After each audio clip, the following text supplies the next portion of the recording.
de uno de nuestros procesos de diagnóstico, adicionalmente líder de proyectos en nuestro centro de investigación. Antes de empezar, es importante recordarles que esta conferencia hace parte del compromiso y la responsabilidad que tenemos nosotros como centro de investigación en compartir todos los hallazgos que se derivan de las investigaciones que realizamos y de las experiencias que tenemos en la comunidad como empresarial dentro del marco de la psicología de las organizaciones de trabajo. Nuevamente les damos la bienvenida, espero disfruten la conferencia y los dejo con Maribel. Muchas gracias, Luisa. Voy a tratar de usar el micrófono. ¿Se escucha bien? Sí.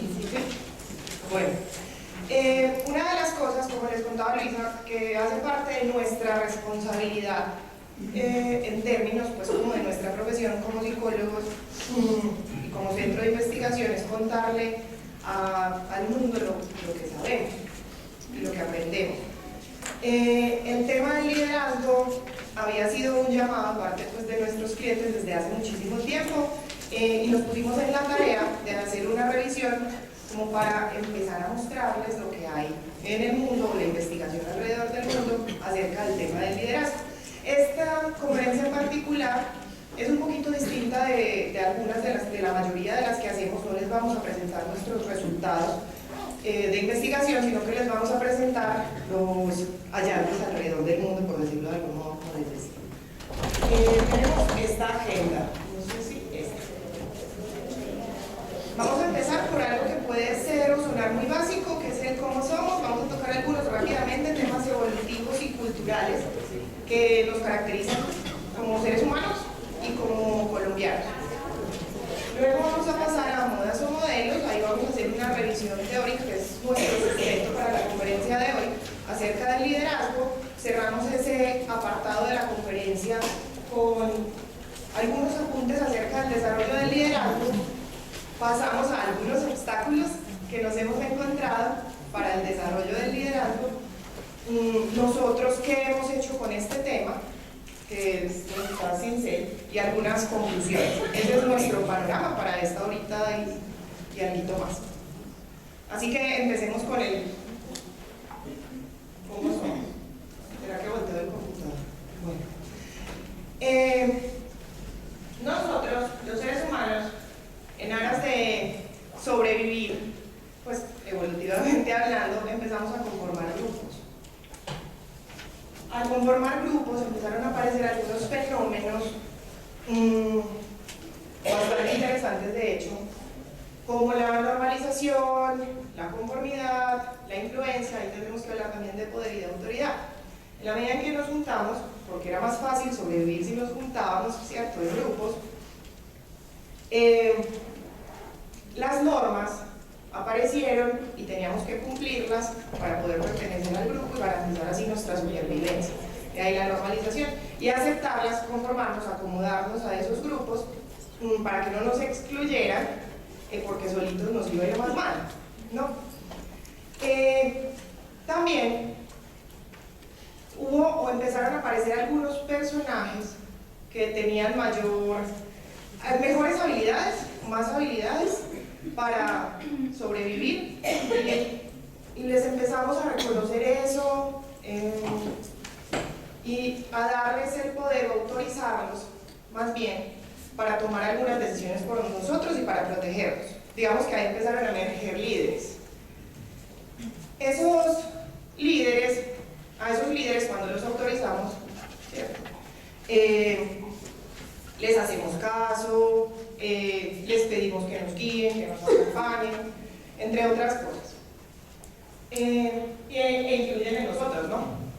La cosa es que el rol del liderazgo es un fenómeno, o el liderazgo en general es un fenómeno muy natural. O sea, en cualquier contexto de grupo, los líderes emergen, o empezamos a ver algunos que lideran. ¿Han visto esos programas de Discovery Channel y Nat Geo de supervivencia?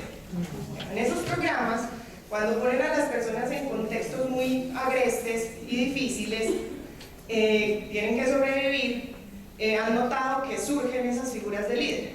¿Cierto? Alguien empieza a cocinar, a ayudar, ¿cierto?, a guiar a los demás. Es así que tenemos que entender el liderazgo como un rol dentro de los grupos.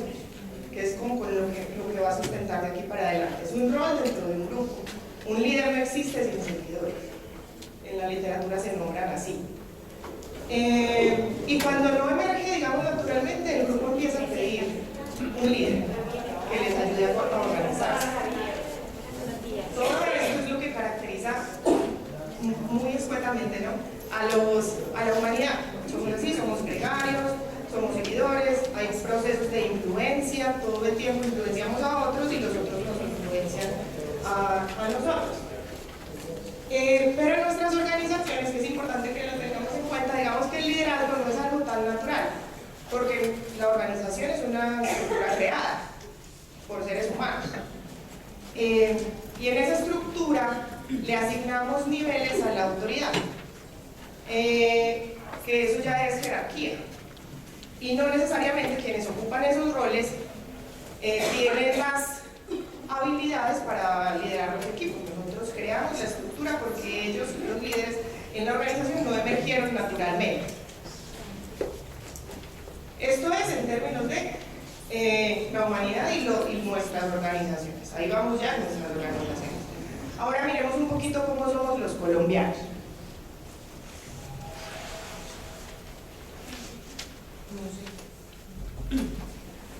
Yo creo que es que no lo uno muy duro. Gracias. Bueno, hay un investigador cultural que es bastante famoso, se llama Geert Hofstede, que se ha dedicado a conocer cómo son las culturas alrededor del mundo. Uno puede incluso ingresar a la página y mirar cómo es su país y compararlo con otros países. Él definió algunas variables para hacer sus estudios y se encontró con que los colombianos tenemos estas características. Una altísima distancia de poder, ¿cierto? Que esa es nuestra relación con el liderazgo, la autoridad y el poder. En nuestra sociedad estamos acostumbrados a lidiar con la inequidad, ¿cierto? Tenemos distinciones sociales, nuestras organizaciones siguen siendo muy jerárquicas, el poder está en manos de un grupo muy pequeño. Somos uno de los países más colectivistas del mundo. Somos gregarios por naturaleza los seres humanos, pero además los colombianos necesitamos aún más que en muchas otras culturas del mundo pertenecer a un grupo, muchísimo más. Nos ganan como 3 países que también son latinoamericanos. Nos encanta pertenecer, necesitamos pertenecer a un grupo, pero utilizamos al grupo para conseguir estatus, es decir, para que nos reconozcan por pertenecer a ese grupo. Y competimos no a nivel individual, sino a nivel colectivo, ¿cierto? La competencia se da entre grupos. No soportamos la incertidumbre, buscamos verdades absolutas, blanco-negro, ¿no? Nuestras emociones las transmitimos abiertamente, seguimos normas, pero solo las normas del grupo al que pertenecemos, no las de otras. Somos seguidores de normas. Nos preocupa, somos poco propensos a ahorrar, eso es importante. Nos interesan los resultados rápidos, nos gustan mucho las recetas, los tips, que nos digan exactamente qué hacer y cómo, y en qué momento. Y seguimos nuestros impulsos y nos gusta disfrutar y divertirnos, y gastar pues también sin pensarlo mucho. Todo esto que les acabo de contar, esto que caracteriza a los seres humanos y a los colombianos. Es así que estas características también las tienen nuestros líderes de nuestras organizaciones, es decir, las personas que ponemos a veces en los roles de liderazgo también cuentan con peso cultural, histórico y evolutivo que tenemos que tener en cuenta a la hora de analizar cualquier fenómeno en el trabajo. Este interés, como el de este investigador y otros investigadores, se ha resumido por algunos teóricos.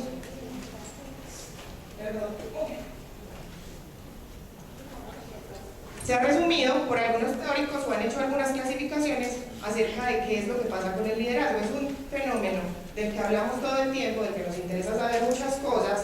Entonces, hay personas que se han hecho la pregunta, seguramente las mismas preguntas que se han hecho ustedes en sus trabajos, y se han dedicado a estudiarlo juiciosamente a nivel científico desde hace muchísimo tiempo. ¿Por qué algunos o algunas personas surgen como líderes naturalmente y otros no? Esa es una. ¿Por qué algunos sí son buenos líderes y otros no? ¿Se han preguntado eso o no?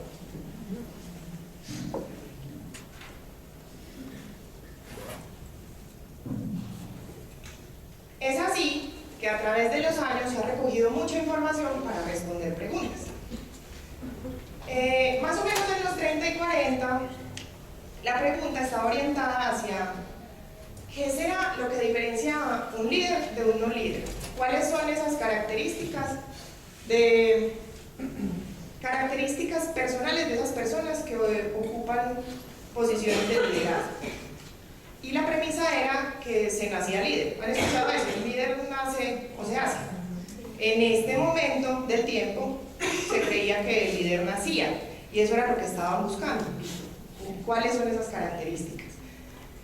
Pensaron en la estatura, en la apariencia física, en el género, en la inteligencia, en la autoconfianza. Lo particular es que los hallazgos en ese momento indicaron solamente algo más o menos consistente, que fue que la inteligencia, que el líder era más inteligente que el resto de los miembros del grupo, pero no necesariamente el más inteligente. Ese fue el único hallazgo con las herramientas que tenían los investigadores en ese momento. El más inteligente, pero no necesariamente el más inteligente del grupo. No fueron muy concluyentes los resultados, ¿cierto? No encontraron mucha evidencia, no encontraron los rasgos que estaban buscando. Entonces, es lo bonito de la investigación, dijeron, si no son los rasgos, tiene que ser otra cosa. Al final les contaré otro tema que tiene que ver con la personalidad, pero digamos que se ha reavivado un poco el asunto de los rasgos con la teoría del Big Five. ¿Han escuchado hablar de los 5 grandes? Entonces se han hecho investigaciones sobre el liderazgo, los 5 grandes, tratando de buscar esos rasgos que caracterizan a los líderes. Entonces, si no son los rasgos, ¿qué será? Si no son los rasgos, vamos a preguntarnos entonces por los comportamientos. Más o menos en los años 50, los investigadores entonces orientaron la mirada hacia las conductas soportables. Ya está un poquito por acá más asociado esto al tema de las competencias, por ejemplo. Listo, vamos a buscar cuáles son los comportamientos observables en los líderes y nos dedicamos a investigar esto. Los estudios más famosos son los de la Universidad de Ohio, creo que también la Universidad de Michigan en ese momento. Los investigadores identificaron o caracterizaron al líder en 2 categorías: la consideración y la estructura de iniciación. La consideración se asociaba con comportamientos como la confianza mutua, el respeto, la amabilidad y la preocupación por el bienestar de la otra persona. Y la estructura de iniciación tenía que ver más con el desempeño, con la orientación a la tarea, con la claridad en los roles o la definición en los roles. Ellos pensaban que un líder tenía que tener las 2 cosas, ¿cierto? Consideración y además estructura de iniciación. ¿Qué fue lo que pasó? Que se encontraron, digamos que en varias ocasiones, que en los líderes aparecían comportamientos de consideración, pero poquitos comportamientos de estructura, o a la inversa, eso es una correlación negativa.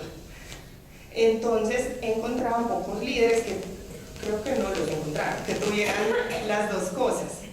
Lo que sí hallaron fueron relaciones positivas de la consideración, ¿cierto? De la confianza, el respeto, etcétera, con fenómenos positivos en el trabajo.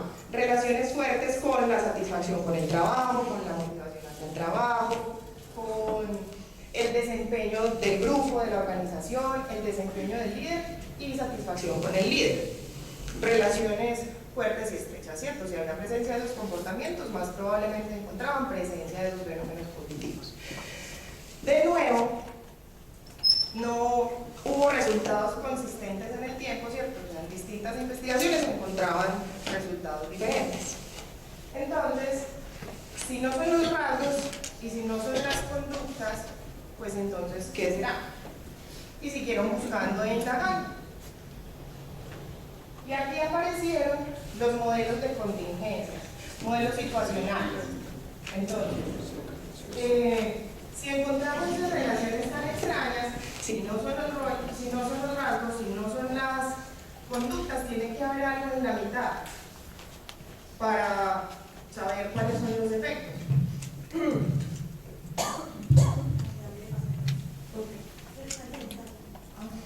Gracias. Listo, no son rasgos o comportamientos, tienen que ser algo que está en la mitad. Entonces, lo que hicieron, o su premisa era, que la efectividad de un líder dependía de la situación en la que ejecutaba su rol. Y definieron como algunas características de la situación o algunas situaciones. Las características de la organización, las características del trabajo, del puesto del trabajo, las condiciones de la tarea y los colaboradores. A mí me parece un poquito particular que los colaboradores, desde los modelos de contingencias, son una situación. Lo digo por lo que les dije al inicio, de que en los grupos pues hay roles, el liderazgo es un rol, pues los colaboradores tienen otros roles dentro del equipo de trabajo. Aquí son vistos como una condición. Ahí hay dos teorías particularmente. Una es la teoría contingente de Fiedler, está aquí, no se ve mucho, chiquitito. Dividieron a los líderes en dos categorías, muy parecidas a las dos anteriores. Los líderes que estaban orientados a las relaciones, quienes mostraron ser más eficaces en situaciones rutinarias, normales. Y los líderes motivados por la tarea, que mostraron ser más eficaces en situaciones extremas, o muy buenas o muy malas.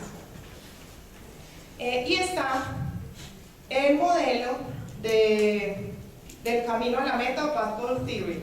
Ese modelo, digamos que divide a los líderes, además de tener en cuenta, que no lo olvidemos,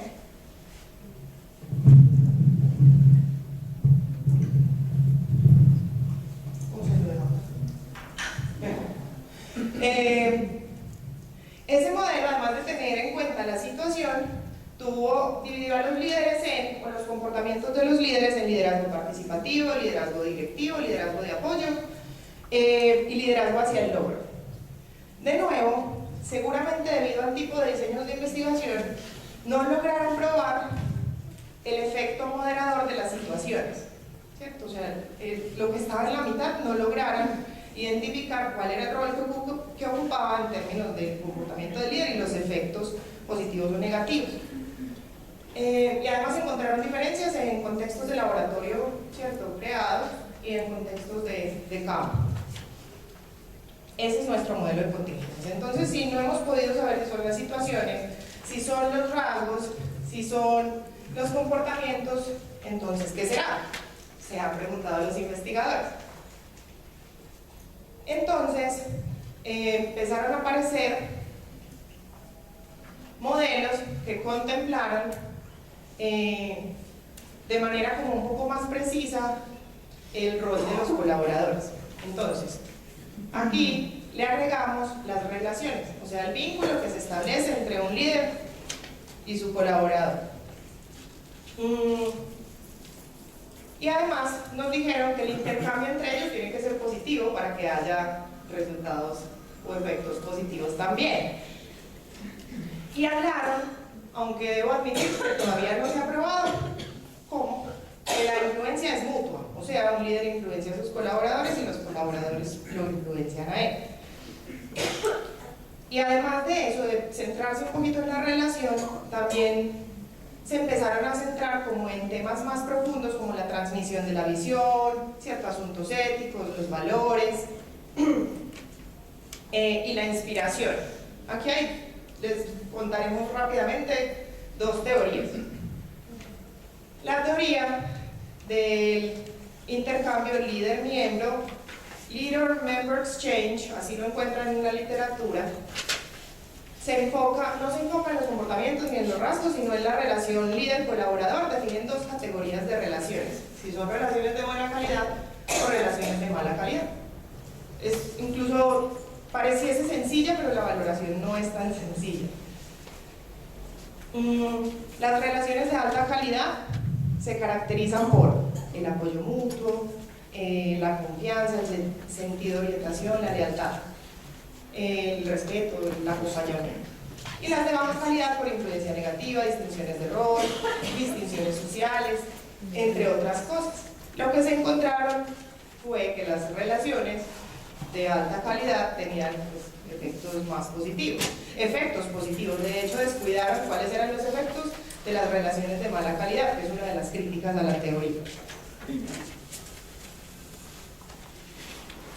Las relaciones de alta calidad se mostraron relaciones más fuertes con la satisfacción con el trabajo, con el compromiso, con la claridad del rol de los colaboradores, con el desempeño en el trabajo, con el bienestar, comportamientos de ciudadanía organizacional, disminución de la intención de irse de la organización.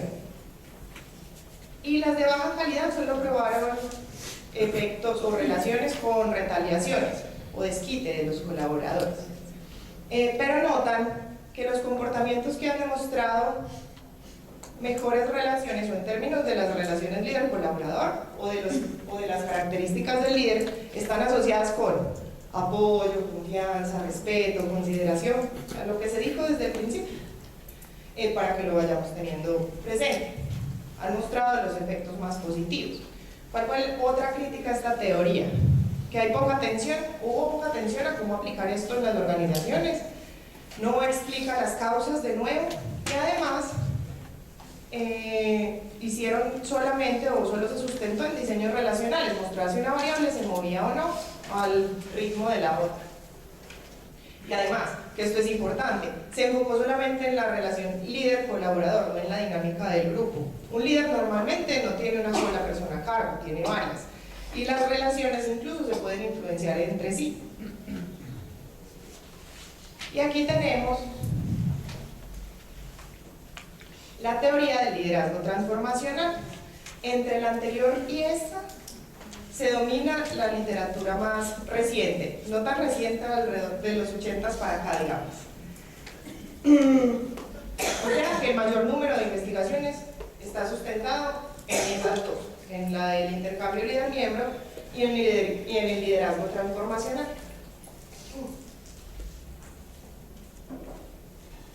El liderazgo transformacional, para que no nos detengamos mucho aquí, se caracteriza por 4 características o dimensiones.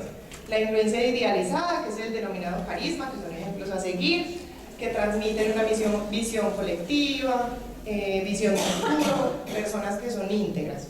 La motivación inspiracional, le ayudan a las personas, estos líderes, a encontrarle sentido a sus acciones. Exigen, establecen altos estándares en el trabajo, que es importante contemplarlos.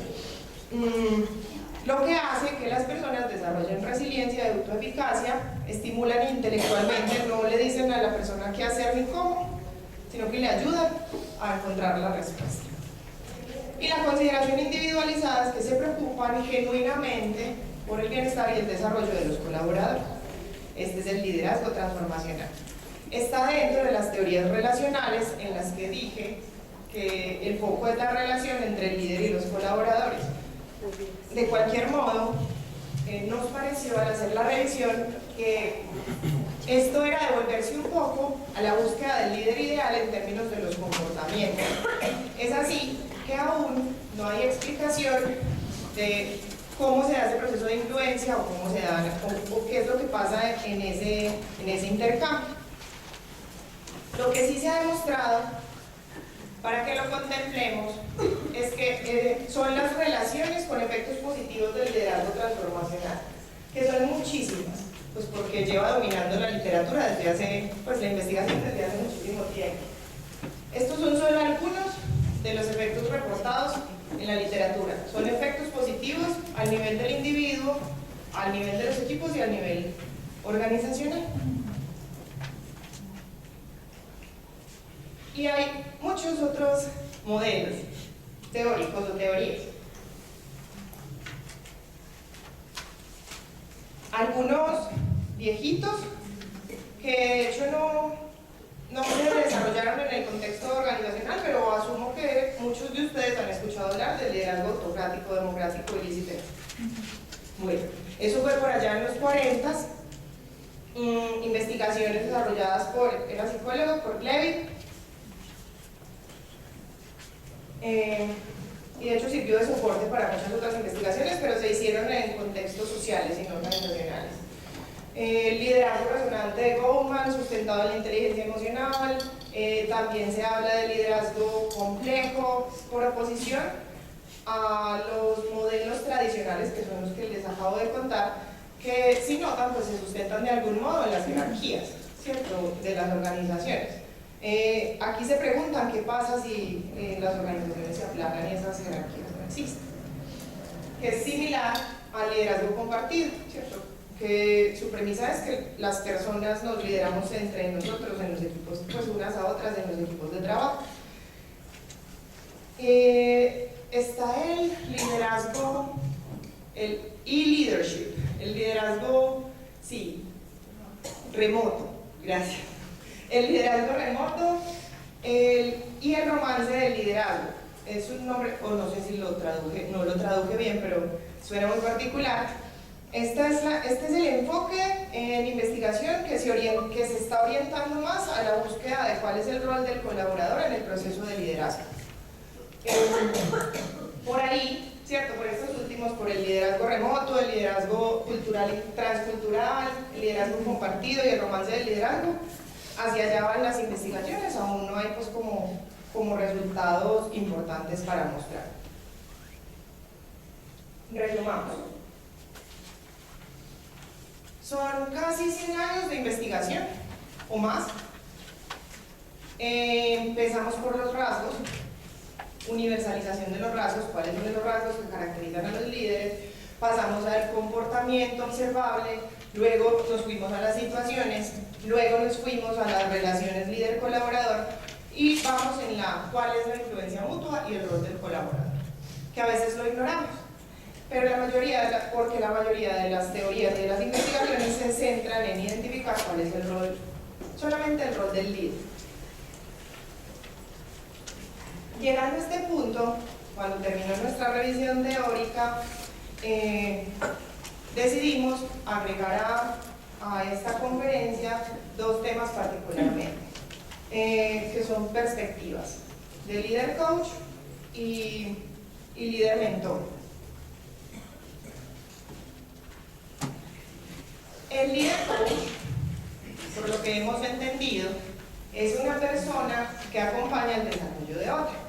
Lo que nos pareció bien particular es que al hacer nuestro estudio para mostrarles y contarles todo lo que les acabo de contar, en ninguna de las revisiones teóricas en revistas o en libros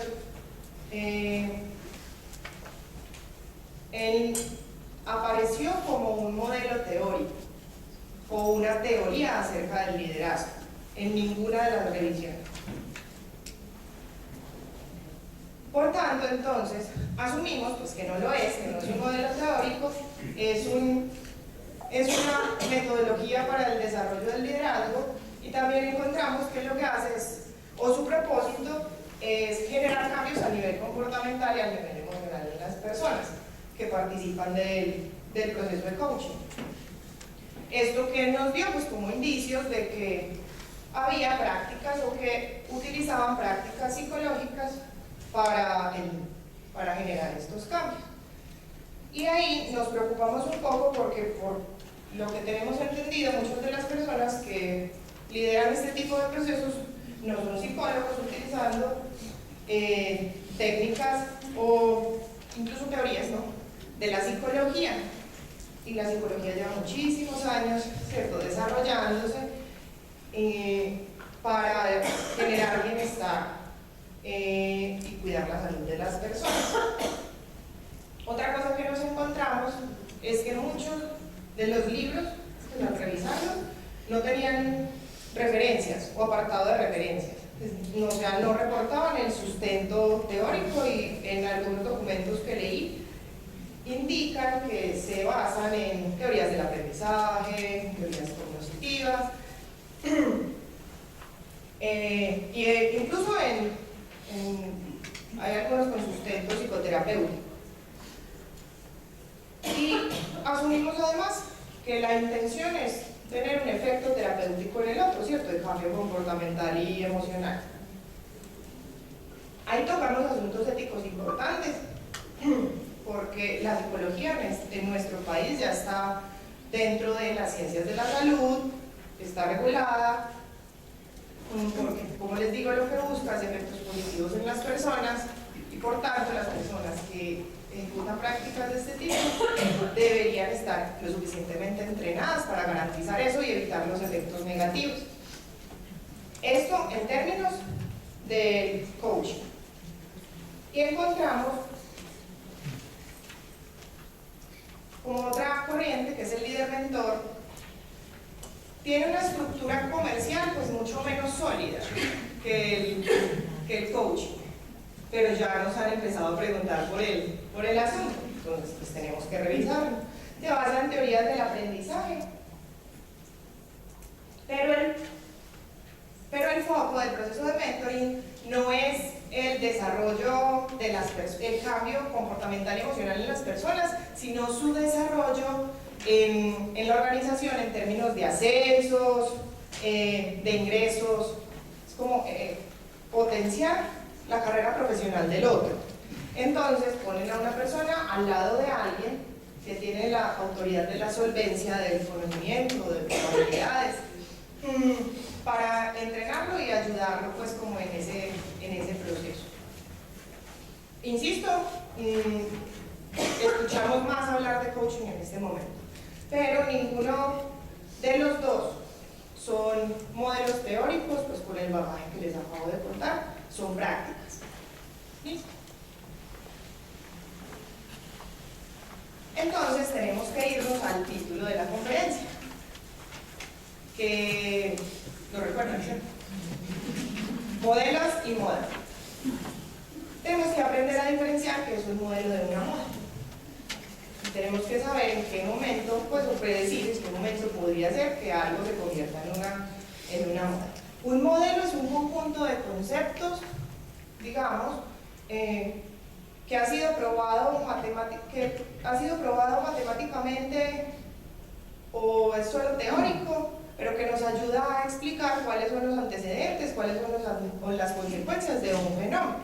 Entonces es un modelo. Pero una moda básicamente es algo que es pasajero, que está en boga en un momento y que luego desaparece. Cualquier modelo tiene potencial de ser una moda. Cualquier modelo teórico comprobado matemáticamente.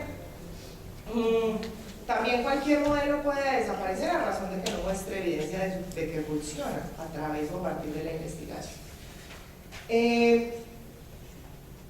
Tenemos entonces que tener criterios para saber que algo es una moda o no, ¿cierto? Que tiene el potencial de ser pasajero. Tenemos que verificar si ha demostrado su efectividad en el tiempo, ¿cierto? Los efectos positivos. Tenemos que mirar si tiene o no suficiente sustento teórico, ¿cierto? ¿Qué es lo que hay detrás? Tenemos que verificar que no haya demostrado la aparición de efectos negativos o inconvenientes en las personas, en los equipos y en las organizaciones, y verificar si se enfoca en el qué o en el por qué lo hacemos. Eso es claro. 1. Efectividad. 2. Sustento teórico. 3. Efectos adversos. 4. ¿Qué? Si solamente se enfoca en los pasos a seguir para, o si sabemos por qué lo estamos haciendo.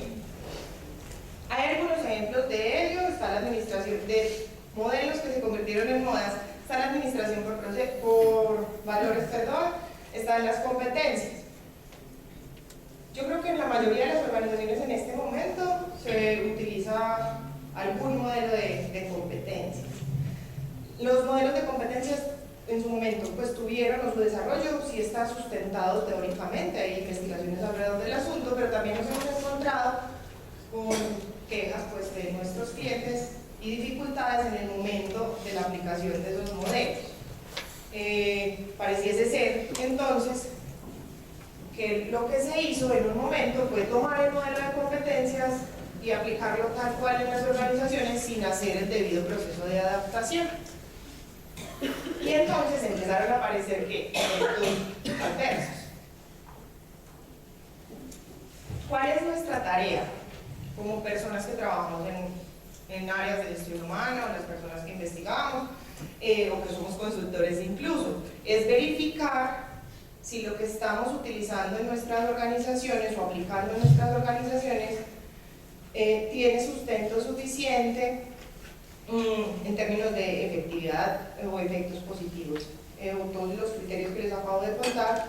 No es que todos nos tengamos que volver expertos en cada uno de los temas, pero sí tenemos que verificar qué es lo que estamos aplicando para garantizar en mayor medida que los efectos van a ser positivos.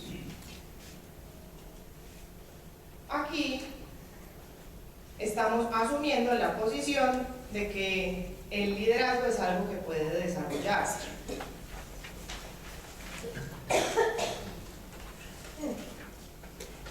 Y hay evidencias de que no es así, evidencias científicas. Me encontré una investigación, es más bien viejita, es como del 96, en la que utilizaron un diseño de investigación que no es tan utilizado en nuestro contexto, que es el cuasi experimental, en donde había un grupo control, que es un grupo que no pasa por una condición, en este caso la condición de entrenamiento. La asignación de los participantes es aleatoria, se mide antes de pasar por el proceso de entrenamiento y se mide después y se analizan los datos estadísticamente. En este caso, el entrenamiento se basó en el liderazgo transformacional. Esto fue en un banco. Lo primero que hicieron fue seleccionar a las personas, seleccionaron 9 líderes de 20. Esos 9 pasaron o iban a pasar por la condición de entrenamiento.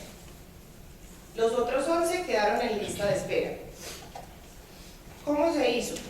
Pasaron por el entrenamiento, luego se les hizo retroalimentación a los 9, ¿no? Al grupo de investigación.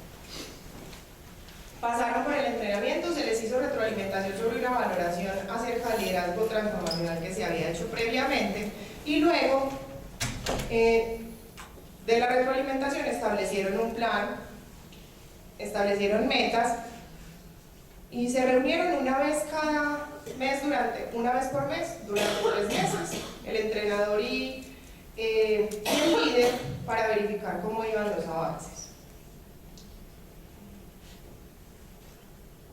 Al final del proceso, lo que hicieron fue verificar, volver a medir, ¿no? Si había cambios o no, y lo que se encontraron era que el grupo que pasó por el entrenamiento y el grupo que no, los colaboradores percibían el liderazgo transformacional distinto, es decir, percibían más comportamientos de liderazgo transformacional en el grupo que pasó por el entrenamiento que en el grupo de líderes que no pasó por esa condición. Eso ya es, primero, evidencia de que el entrenamiento funcionó. Y además trascendieron pues como el resultado de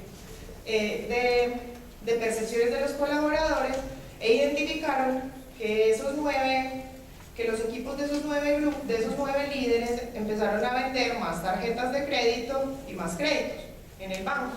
Evidencia también en indicadores organizacionales. Esto es una investigación y la verdad es que uno encuentra muy poquitos reportes de este tipo. Es decir, que los investigadores no nos hemos dedicado, porque también es nuestra responsabilidad, a demostrar a partir de la investigación que nuestras intervenciones o que las intervenciones que proponemos funcionan. Entonces, tenemos evidencia en este caso y hay algunos otros reportes en contexto hospitalario, en el contexto militar, de que los entrenamientos en liderazgo funcionan, pero no hay suficiente información en la literatura para decir que eso no se debe a algo aleatorio, ¿cierto? Que esos hallazgos no son aleatorios. Así que tenemos que seguir investigando y seguirle contando al mundo cuál es si nuestras intervenciones son efectivas o no. Ese es uno de los obstáculos, que no hay suficiente evidencia para saber cuáles intervenciones funcionan. Yo asumo que se han hecho esta pregunta: ¿por qué con todos los esfuerzos que dedicamos en términos de entrenamiento, de formación y desarrollo, a veces no funciona y no vemos cambios y seguimos escuchando quejas de la gente acerca de su líder, pero sí pasó por la capacitación y sigue igual, ¿no? Pues entonces tendremos que revisar cuáles han sido algunos de los obstáculos o algunas causas que han hecho que eso suceda. Y el primero, metodológico, asuntos metodológicos que están relacionados con lo que les acabo de contar. Hay poca variedad en los diseños de investigación, en las organizaciones a veces no verificamos las necesidades específicas y aplicamos algunas cosas a todo el mundo, a todos los equipos, sin evidencia de su efectividad. Esperamos cambios inmediatos, o sea, pasamos por un entrenamiento a todos nuestros líderes y esperamos que inmediatamente cambien. Son procesos de aprendizaje que requieren tiempo para absorber la información y para poner en práctica. Y no verificamos el impacto. Usualmente, solamente llegamos hasta verificar si la gente salió muy contenta del entrenamiento, de la capacitación, ¿o no? Es decir, solamente evaluamos las respuestas afectivas de las personas frente a los procesos de formación y desarrollo. En la literatura hay un modelo que está bastante difundido, que es el modelo de Kirkpatrick, para verificar el impacto de los procesos de entrenamiento. Según este autor, los procesos de entrenamiento deberían ser verificados a 4 niveles. La satisfacción es solo el primero, de 4, y además incluso leí una crítica que indicaba que este modelo estaba incompleto, o sea que seguramente le faltaban pasos. 1. Tenemos que evaluar la respuesta afectiva de la gente, pero el hecho de que salga contenta o no de un proceso formativo no garantiza los efectos, no lo hace. El segundo nivel es cuantificar lo aprendido, ¿cierto? Evaluar el aprendizaje. En la mayoría de nuestras capacitaciones llegamos hasta ahí, o nos permiten llegar hasta ahí. Hay un tercer nivel que es verificar la aplicación de lo aprendido en el puesto de trabajo, que es la transferencia al puesto. Y hay un cuarto nivel que es verificar el impacto en términos de resultados organizacionales. Este es el, digamos, ideal, o es lo que deberíamos hacer metodológicamente respecto de los procesos de desarrollo en las organizaciones. Esto es solo el primer obstáculo, que tiene que ver con asuntos metodológicos. Hay otro que es bastante importante, que son las denominadas vacas sagradas. En Colombia, porque seguramente en otro país no es así, hay personas que son consideradas intocables y normalmente ocupan roles de liderazgo, o no. Estas personas prácticamente pueden decidir si pasan o no por las condiciones de entrenamiento, y si pasan y no hay cambios, tampoco pasa nada. Incluso ha habido ocasiones, y nos permito ponernos como ejemplo, en que nos han pedido: no, con ese jefe no hay nada que hacer, Sincel, ayúdenos a enseñarle al grupo cómo lidiar con eso, por ejemplo.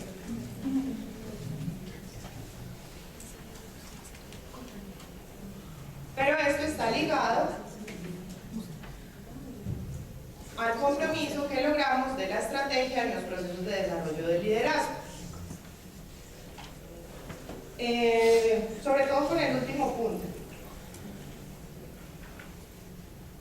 a estos personajes que se consideran vacas sagradas en las organizaciones, no se les exigen los cambios, pero eso debería ser para todos, ¿no? Es, digamos, absolutamente fundamental que la organización decida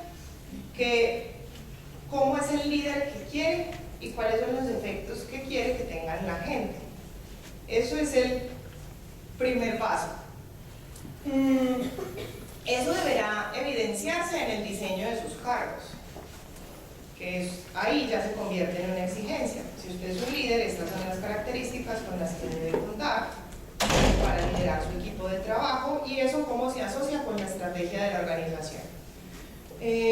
Pero cuando entonces le damos la oportunidad a las personas de participar de actividades de formación y desarrollo, tenemos que definir cuáles son los cambios que queremos, pero no solo cuáles son los cambios, sino qué pasa si no cambian, qué son las consecuencias. En el caso de las vacas sagradas, pues la exigencia es inexistente, pero es absolutamente fundamental que suceda, que se definan exigencias de cambio y las consecuencias de no cambiar. Entonces tenemos que pensar también en a quienes elegimos como nuestros líderes. Voy a empezar por el punto de abajo. Tenemos que dejar de pensar que los líderes debemos ponerlos en lugares de autoridad y jerárquicos de nuestra organización solo a razón de lo que saben. O pasa mucho, ¿no? Ponemos a personas que son los más buenos en algo a liderar equipos de trabajo y luego nos encontramos con que esa iniciativa fracasa porque no logra influenciar al grupo, no tiene autoridad sobre el grupo a pesar de que sepa mucho. Y es porque el conocimiento deberá estar acompañado de otras características que lo hagan un líder exitoso o efectivo en su trabajo. Hay asuntos de género que debemos contemplar. ¿Notaron que la primera diapositiva era un sapo? No. Dijeron que sí los que ya habían visto la presentación. Hay asuntos de género ligados a esto, ¿cierto? Lo que encontramos al revisar la literatura es que no hay evidencia de diferencias en el desempeño entre hombres, pues en roles de liderazgo entre hombres y mujeres, pero sí en la ocupación. Pues eso lo saben todos, ¿cierto? Hay más hombres ocupando roles de líderes. Entonces nos preguntábamos por qué podía hacer que sucediera eso. Pues que no hubiera diferencias en el desempeño entre hombres y mujeres. Es posible que sea porque los cargos están diseñados pues, como para características masculinas, entonces las mujeres que logran acceder a esos roles tienen digamos, algunas características masculinas, por tanto estamos comparando parecidos. Eso es claro, ¿cierto? Mujeres y hombres que se parecen, pero eso fue una hipótesis, no la hemos probado. Entonces, sí leí entre pues como toda la revisión que hubo una investigación, por ejemplo, en la que se demostró que las mujeres mostraban más comportamientos de liderazgo transformacional que los hombres, pero pues no es un asunto que se sostenga mucho. Y los hombres mostraban más comportamientos de tipo transaccional o de intercambio de recompensas o de recompensas o contingencias en el trabajo. Ahora la personalidad, que les dije que iba a volver un poquito sobre este punto. A quienes elegimos, ¿cierto? Entonces diríamos, debe haber algunas características de personalidad que nos ayuden a predecir quién va a ser un buen líder en la organización.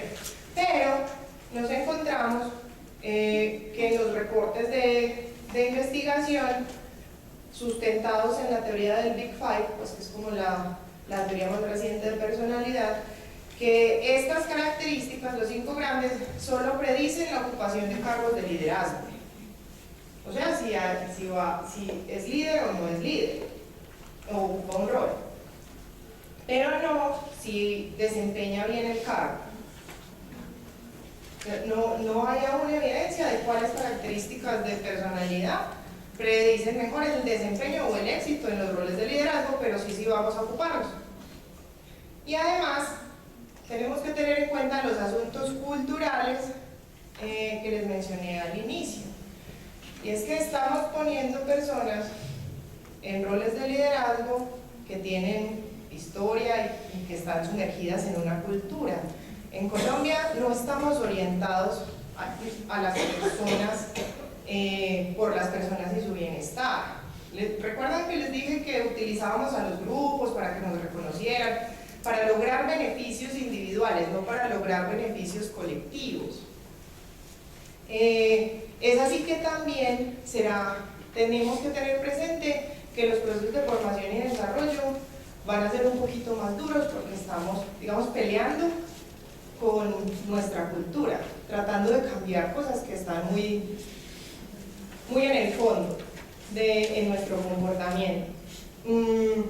Y reiteramos el asunto del conocimiento. No es el conocimiento lo que garantiza que un líder sea exitoso en el trabajo. Les queríamos, además de todo lo anterior, contar qué es lo que nosotros hemos hecho en términos del tema del liderazgo y cómo lo hemos abordado.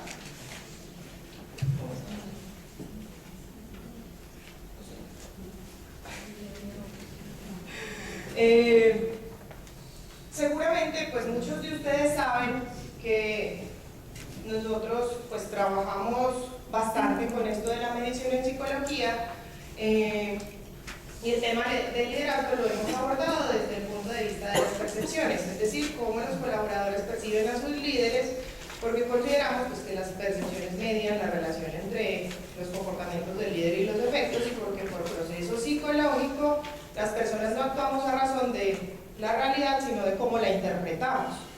Entonces, medimos en clima organizacional, apoyo del jefe, factores psicosociales, también medimos las percepciones acerca del liderazgo, y tenemos un instrumento de estilos de influencia sustentado en teorías motivacionales, que tiene en cuenta también pues, como la influencia en las personas y las situaciones.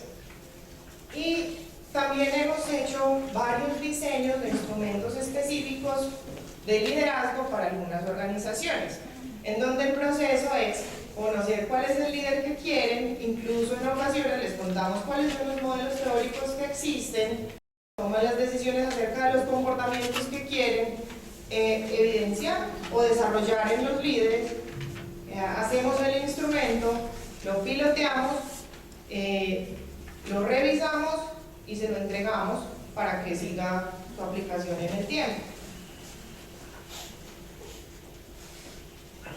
En términos de la formación y el desarrollo, a veces no somos muy populares por eso, pero siempre preferimos verificar las necesidades de cada uno de los equipos para hacer desarrollos de actividades formativas o ajustes de los que tenemos que estén bien adaptadas al grupo y al equipo. Al grupo, al equipo, a la organización y a los líderes y a los colaboradores. Entonces, tenemos intervenciones asociadas con clima organizacional, entrenamiento de líderes, son algunas específicas, ¿no? De líderes en clima organizacional, desarrollo de la asertividad o de competencias comunicativas, entre otros. Pero ajustamos las formaciones y las sustentamos en términos pues, como de investigación. Y nuestra tarea es plantear esas intervenciones a partir, pues, como basarlas en la evidencia que haya alrededor de los procesos formativos. Y tenemos que documentar, les decía que también es responsabilidad nuestra, cuáles son los efectos de nuestras intervenciones. Ahí también necesitamos su ayuda para trascender el nivel del aprendizaje y llegar a medir también los efectos al nivel de la transferencia al puesto de trabajo y de los efectos organizacionales. Esto es muy resumido como nosotros abordamos el tema del liderazgo. Para que cerremos, aquí hay algunas conclusiones muy cortas. Uno es que tenemos mucha investigación asociada al tema del liderazgo.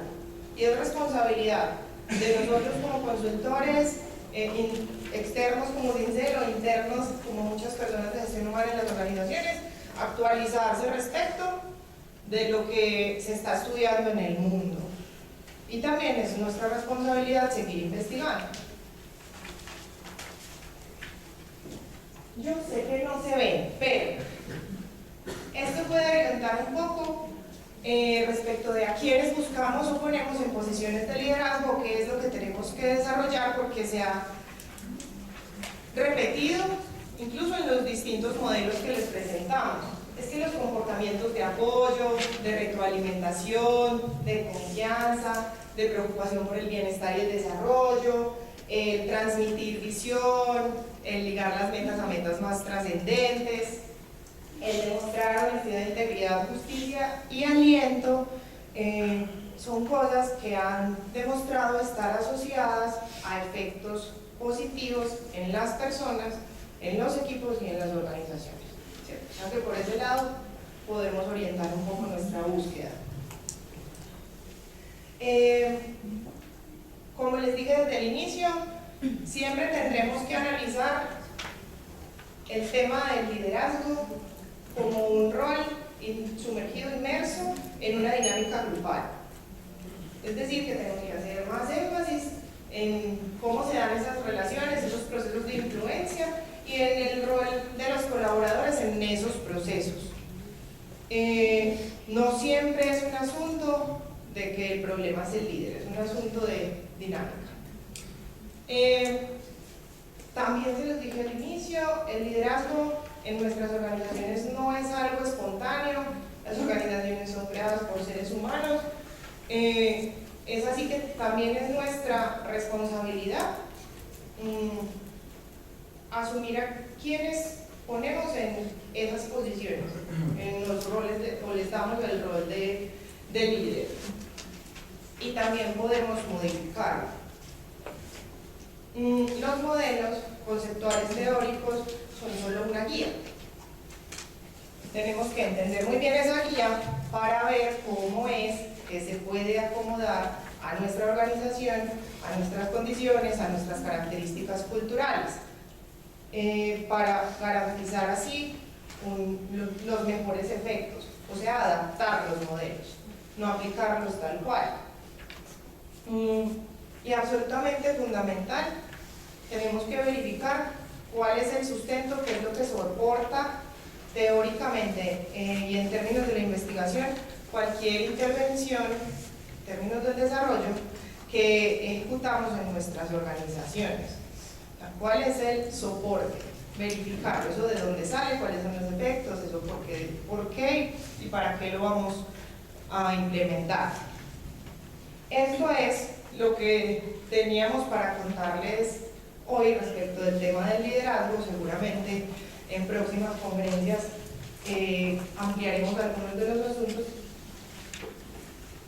y podemos proceder a sus intervenciones, preguntas, aportes y muchísimas gracias por acompañarnos hoy. Sí, 10 minutos para preguntas o aportes.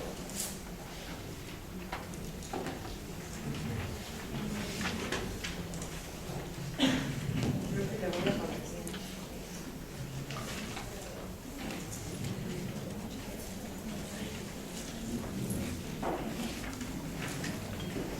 Yo tengo una duda, ¿qué hallazgos tuviste con estas corrientes críticas que mencionabas de pronto de un poquitico? ¿En dónde la encontrabas? Pues yo de pronto el que conozco un poquitico es el de esta Universidad de Leicester con el management crítico, que trabaja un poquito el tema de no se le dé tanta fuerza al liderazgo, sino que es a los equipos, llevemos los estudios más de dinámicas de grupo, en fin, como estos temas. No sé si viste de pronto algo más de aportes en ese sentido. No, lo que alcanzamos a revisar fue solo como por ahí está orientada la investigación, cuestionamientos, pero hallazgos como muy relevantes todavía no, solo más como el enfoque, ¿cierto? O sea, la tendencia hacia ese lado, que además a mí me parece particularmente bastante interesante. hay que seguir leyendo a ver qué nos encontramos. Gracias.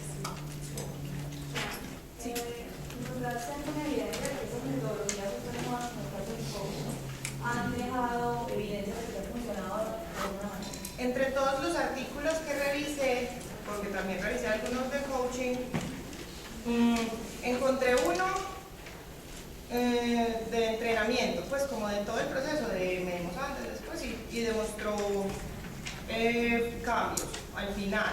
¿Cuál es el asunto? Que así como pasa también con los otros modelos, pues con los modelos teóricos, fue uno, pues no hay muchos reportes de la eficacia, por tanto no podemos decir que es a causa del coaching o de alguna otra condición.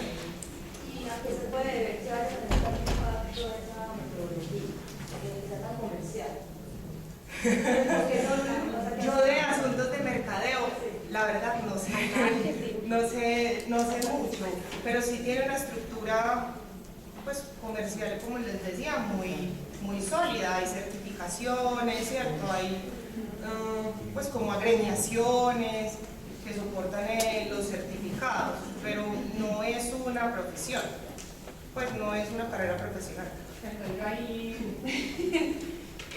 como Mari mencionaba, muchas veces nos quedamos en medir el primer nivel, que es la satisfacción, y generalmente esta clase de procesos tienen un impacto muy chévere a ese nivel. Entonces las personas dicen, pasamos súper bueno, nos lloramos, nos reímos, fue chéverísimo, pero no se va un poco más allá, como en qué aprendimos, esto yo sí lo llevé a mi cargo, esto sí generó cambios. Entonces yo pienso que es esa reacción emocional lo que muchas veces sustenta las razones por las cuales se eligen esa clase de programa. Y es que claro, o sea, incluso he estado en espacios como estos y he llorado y he reído y al final ¿qué saqué yo de acá? Pues tal vez no mucho. Pienso yo que podría ser una de las razones. Gracias, Mari. Yo he encontrado un denominador común Sí. para el interés laboral de la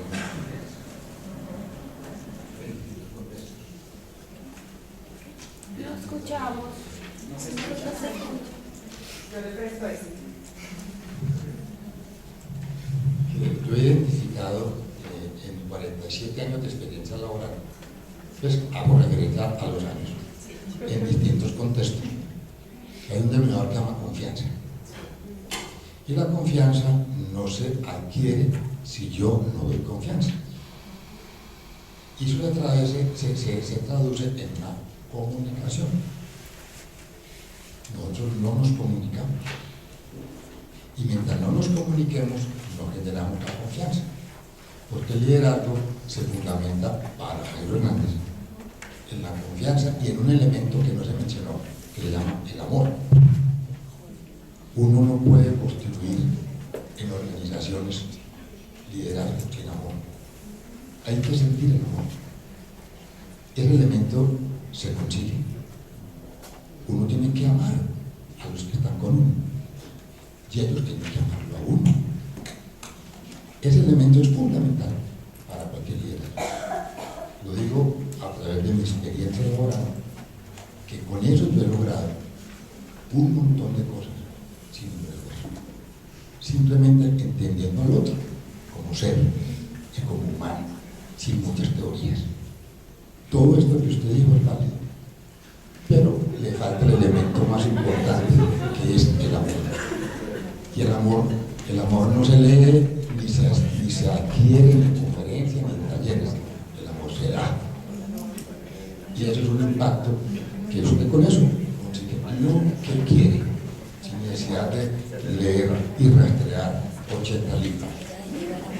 Entienda el amor como el elemento principal del liderazgo. Eso es todo. Ahí hay un asunto que incluso mencionamos, eso está muy relacionado, puede estar muy relacionado con, por ejemplo, el liderazgo transformacional, donde la preocupación es genuina, o sea, la preocupación por el otro y el interés por su desarrollo es honesto y transparente. Eso sí ha demostrado pues, bastante sustento y evidencia. Pues. Muchas gracias. No sé si tengan otra. Fernando. Gracias. Yo quisiera para adicionar ahí un par de ideas al tema de la amor. La actitud, ¿por qué está de moda el tema del coaching? Hay algo que es muy claro y muy simple, es un fenómeno comercial. La ciencia, desde hace un poco de años, se ha vuelto un negocio. Lo sabemos todos, nosotros no tenemos una novedad. Entonces resulta que hay editoriales y que hay personajes que tienen sus organizaciones, sus consultorías, y ellos venden desarrollos conceptuales, que no necesariamente son lo mejor, pero son desarrollos y usualmente están bien sustentados, y eso se vende, y normalmente los que más compran esos desarrollos son o los que consideran que eso le está ofreciendo efectivamente una solución, o los más ingenuos que piensan que como viene del exterior, eso nos tiene que servir aquí. Entonces, Maribel decía algo ahora que es muy importante, que siempre nosotros hemos tenido como filosofía en Sincel, y es que no nos casamos con las modas, trabajamos con las cosas fundamentales de la naturaleza humana. Y segundo, una recomendación implícita en lo que dice Maribel, lo que presentó Maribel, es que tenemos que ser muy críticos de las modas o de los modelos que nos llegan y de los que queremos utilizar en nuestras organizaciones. Y el trabajo que hace la psicología aplicada, que es básicamente lo que nos orienta en Sincel, es mirar de una manera crítica el modelo, ensayarlo y verificar para qué nos sirve y para qué no nos sirve, sin asumir que como es desarrollado por fuera y como es vendido y todo el mundo habla de él, es porque es lo mejor, porque es muy bueno. Muchas gracias. Gracias, Fernando.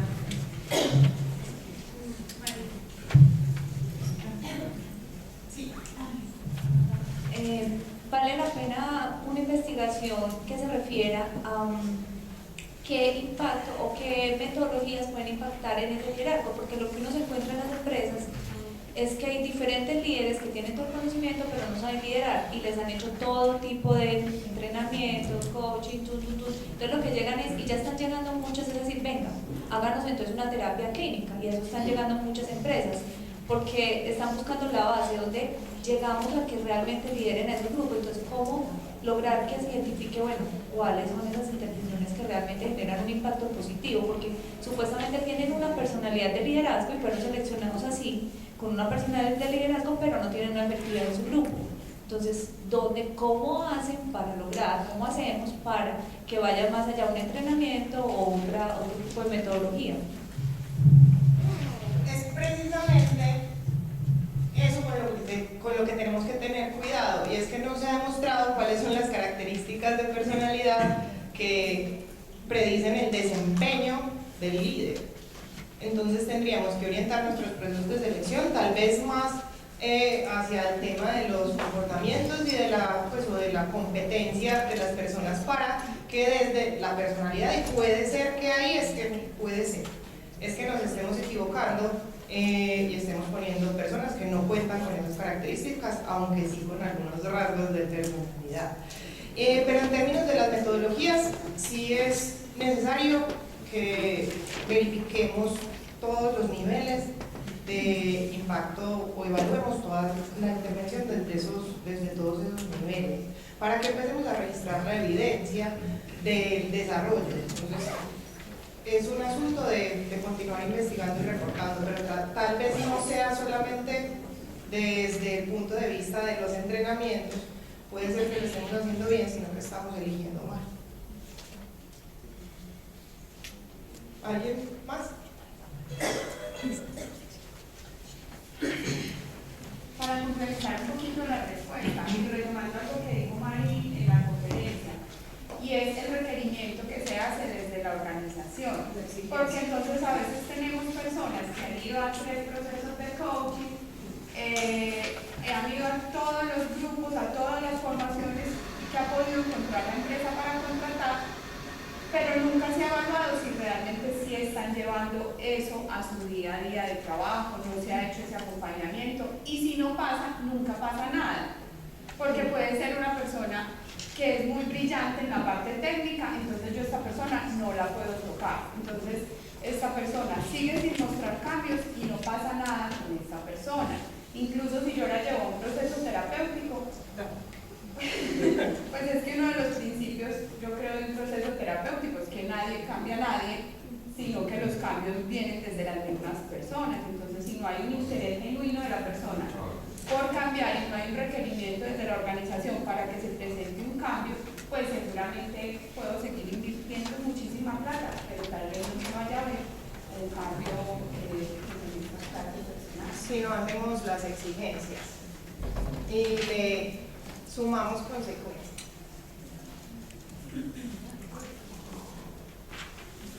Bueno, entonces eso es todo por hoy. Agradecemos